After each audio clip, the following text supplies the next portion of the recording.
Hello, কেমন আছেন সবাই? আশা করছি সবাই খুব ভালো আছেন। আমরাও ভালো আছি। আমার ঘরে বাইরের নতুন আরও একটি ব্লগ দেখার আমন্ত্রণ জানাই সকলকে। আশা করছি ভালো লাগবে। ডালের বড়ি দিয়ে নানান রকম খাবার রান্না করা যায়। আর ডালের বড়ি দিয়ে আমি আজকে রান্না করেছিলাম ট্যাংরা মাছ। এজন্য শুরুতে ডালের বড়িগুলোকে আমি কড়াইতে তেল দিয়ে হালকা একটু ভেজে নিচ্ছি।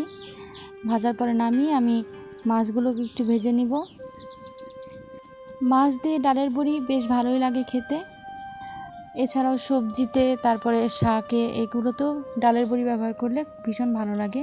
আমি আজকে আলু বেগুন দিয়ে তারপরে ট্যাংরা মাছ রান্না করব। কড়াইতে কালো জিরা আর জিরা ফোড়ন দিয়েছি, তাতে আলুগুলো দেওয়ার পরে একটু ভাজার পরে বেগুন দিয়েছি। হলুদের গুঁড়া মরিচের গুঁড়া দিয়ে ঝোল দেওয়ার পরে এখানে ঝোলটা ফুটে উঠেছিল। তারপরে ভেজে রাখা মাছ আর কাঁচামরিচ দিয়ে দিচ্ছি।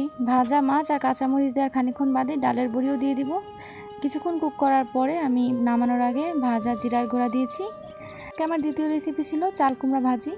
চাল কুমড়োর এই রেসিপিটা আমি আমার শাশুড়ির কাছ থেকে শিখেছি। এই জন্য চাল কুমড়োর চাকগুলোকে মাঝখান থেকে সামান্য কাটতে হবে, যাতে ভিতরে সরিষার পুরটা ভরতে পারি।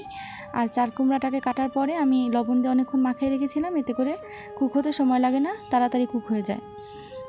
এরপরে সরিষা বাটা পুর ভিতরে ভরে তারপরে তেলে ভেজে নিব। হালকা আঁচে ঢাকনা দিয়ে ভাজতে হবে। যাদের কাছে চাল কুমড়ো পছন্দ তারা একবার হলেও এই রেসিপিটি ট্রাই করবেন।